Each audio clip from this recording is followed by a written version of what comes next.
Shalom Bapak Ibu Saudara-saudara, hari ini Minggu 24 Mei 2020, devosi dalam eksposisi sesuai dengan bacaan kronologis 1 Tawarik pasal 23 hingga 25.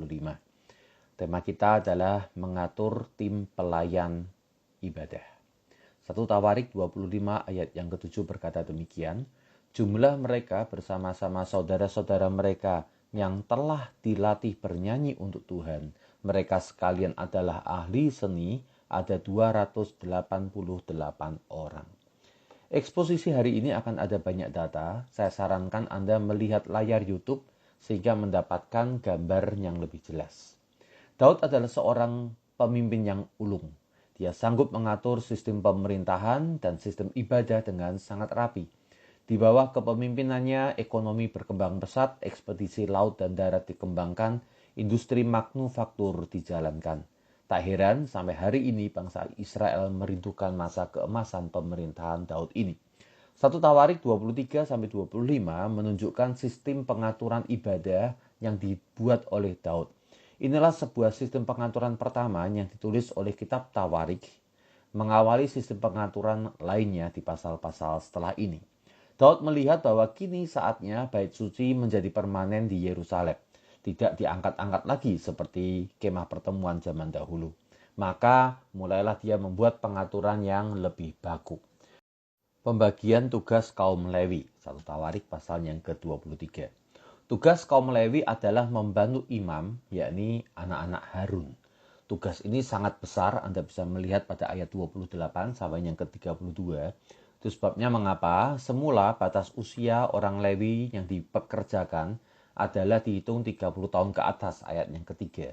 Namun kemudian didapatkan jumlah ini tidak cukup untuk melaksanakan semua tugas sehingga batas usia diturunkan menjadi 20, ayat yang ke-24 dan ke-27. Maka didapatlah angka 38.000 orang Lewi yang siap untuk melaksanakan tugas.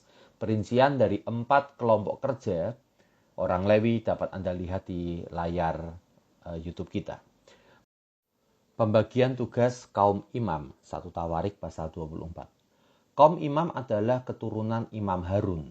Merekalah yang mendapat kehormatan untuk menyelenggarakan seluruh upacara keagamaan dan memimpin korban bagi Tuhan.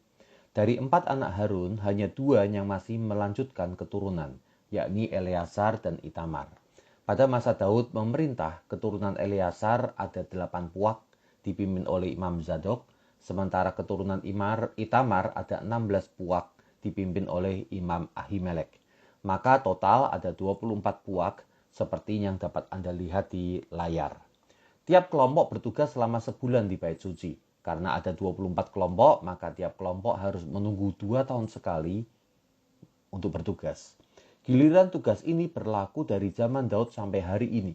Sedemikian rapi dan konsistennya sehingga penentuan tanggal kelahiran Tuhan Yesus atau peristiwa Natal bahkan dapat ditelusuri dari gilir jaga Imam Sakaria, ayah Yohanes Pembaptis, saat mendapatkan giliran bertugas di bait suci dan kemudian mendapatkan penampakan malaikat Gabriel. Pembagian 24 tim pelayan pujian. 1 Tawarik pasal 25, Anda bisa bandingkan dengan 1 Tawarik pasal yang ke-6. Ada 3 pemimpin untuk tim pelayan pujian Daud, yakni Asaf yang memiliki 4 puak, Yedutun 6 puak, dan Heman 14 puak.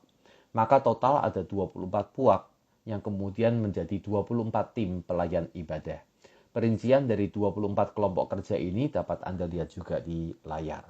Mari kita berfokus pada apa tugas mereka dan kriteria mereka sebagai tim pelayan ibadah. Sebagai pelayan ibadah, tugas mereka adalah menyampaikan pesan Tuhan, ayat yang pertama hingga yang kelima.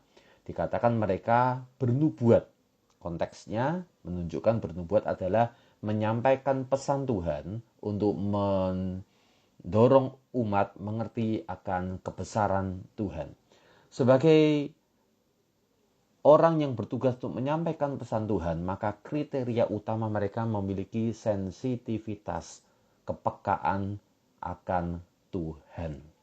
Ini berarti berbicara tentang kerohanian, saudara. Yang kedua, sehati dan terkoordinasi.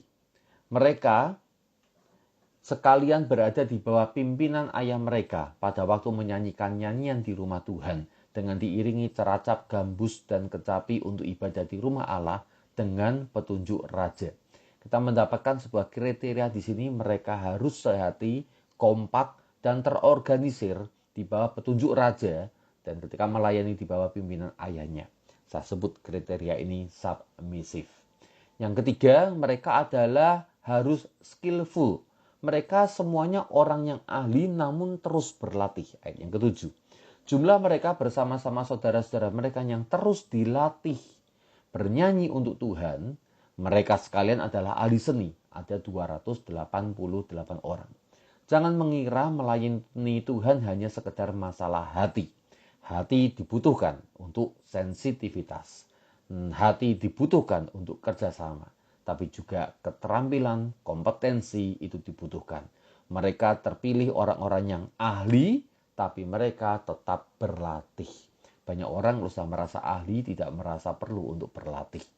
Sementara orang yang belum ahli, berlatih berlama-lama dan masih butuh waktu untuk bisa mendapatkan kompetensi yang diharapkan. Jadi penting untuk melakukan seleksi orang-orang yang skillful ini. Kriteria yang keempat adalah mereka melakukan rotasi dan mentoring. Ya, saya sebut dengan istilah simultaneous. Ayat yang ke-8, tua dan muda, guru dan murid membuang undi mengenai tugasnya. Jelas bahwa ketika mereka membuat sebuah giliran tugas, ada sebuah kesinambungan dan regenerasi yang disengaja.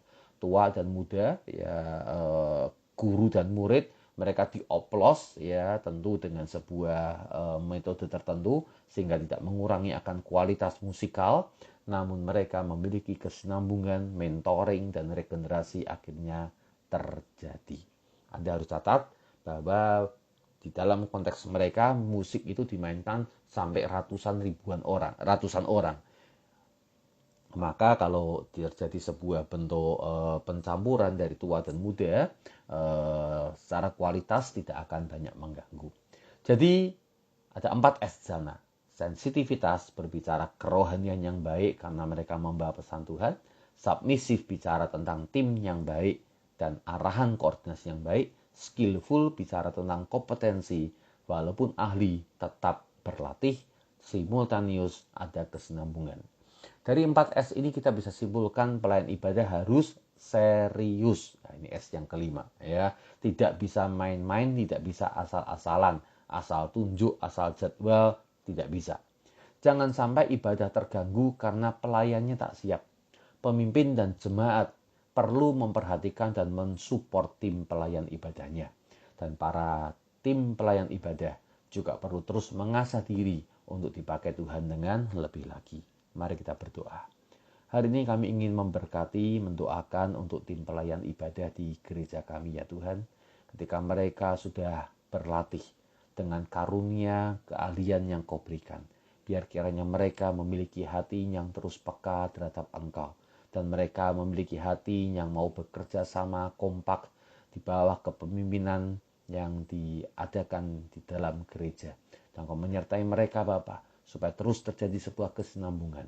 Dan ajar kami untuk menghargai mereka, karena sungguh pelayan ibadah harus dilakukan dengan serius. Berkati mereka yang melayani Tuhan. Dan tolong kami untuk boleh menjadi bagian yang memberikan support dan dorongan untuk mereka menjadi pelayan Tuhan yang setia. Di dalam Tuhan Yesus doa kami. Amin.